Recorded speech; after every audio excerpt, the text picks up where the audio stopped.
Aurelian, Restorer of the World. It's a solitaire game in the vein of Agricola, master of Britain, and Charlemagne, master of Europe.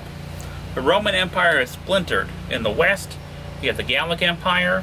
In the east, the Palmyrene Empire. Your goal is to reconquer this territory, reunite the empire under your rule. You'll need to swat down usurpers, maintain troops along the Danube, campaign against Germanic tribes, and rebuild infrastructure. Like Agricola and Charlemagne, the heart of this game has to do with these three cups representing shifting attitudes to your rule. Friendly, unfriendly, hostile. Every action you take is going to result in one or more chits moving from one cup to another. For example, I could deal with resistance to my rule by giving them money, throwing money at it, because they like money. Who doesn't?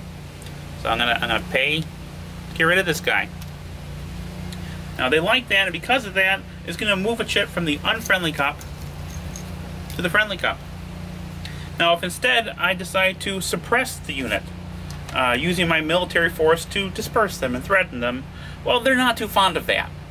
That's going to end up moving a chit from the friendly cup to the unfriendly cup. Now if I go over here and have a battle, and you see this unit is on its white side, that means it's an open rebellion. It's an armed revolt, so I can't buy them off. I can't disperse them. I have to actually fight them or lay them to siege. So if I have a battle with them, get rid of them that way, it's going to move a chit from the friendly cup to the unfriendly cup, and then another chit from the unfriendly cup to the hostile cup. And after each of these actions, we're also going to be pulling one or two chits from the hostile cup to create new obstacles for me to try to overcome. Now, I don't look into the cups during any of this, so I'm not sure exactly who's with me or against me. I just have a general idea of the situation, depending on how much I use the carrot and how much I use the stick. So what's different this time around compared to the other two games? Well, for one thing, it's a much shorter game. There are only 6 turns instead of 8 or 12. The set-piece battle system has been replaced with a single die roll. This also means that, unlike in Charlemagne, there's no post-battle reset of the dead pool, which makes for turns that can end suddenly. So if I already had a turn-end chit in the cup, I can't make that go away. Once that second turn-end chit comes up, the turn is over, whether I'm ready for it or not. And then there's money. Now, you've got to pay $1 per point of strength you have on the Danube.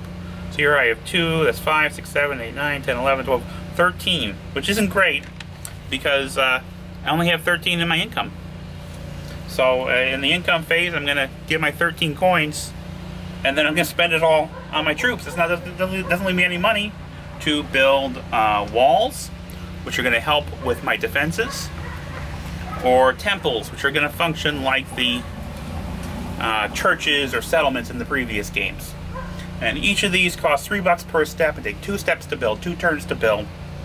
And the trick here is I can't save up money to do that, because Aurelian, unlike Charlemagne and Agricola, he is dealing with runaway inflation and currency devaluation.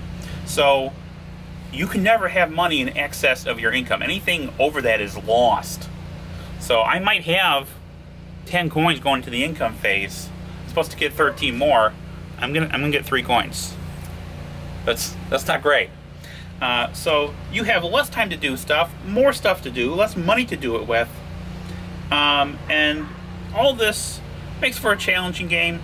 It makes the barbarians, the Germanic tribes that are going to raid and take some of your money, especially troublesome. So you're going to want to spend some time campaigning against them, getting rid of them. Whereas if you're doing that, you're not reconquering the Gallic and Palmyrene empires. Or rebuilding stuff. What are you going to do? That's this game. This is a game I designed back in 2018, and we're really excited to finally be releasing it. I had it on the table again the other day, played it 10 times in a row, had a blast, and on one of those games, of those 10, on one of those games, I almost won. Almost. We'll be taking orders for Aurelian Restorer of the World on the Ides of October. Take care, and happy gaming!